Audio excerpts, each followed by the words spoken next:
हे मॅनग्रीव्ज आहेत, म्हणजेच खारफुटीची वनं.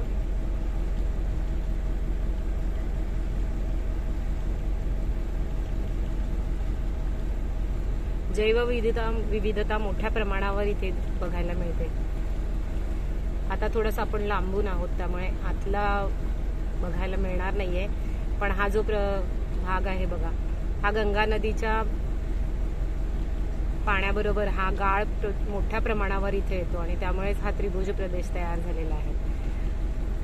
या सुंदरबनचं इथलं आहे ना, काही पाणी हे गोड आहे, म्हणजे गंगा नदीचं पाणी हे गोड आहे आणि मग बंगालच्या उपसागराचं खारट पाणी, असं गोड आणि खारट पाण्याचं मिळून हा प्रदेश तयार झालेला आहे.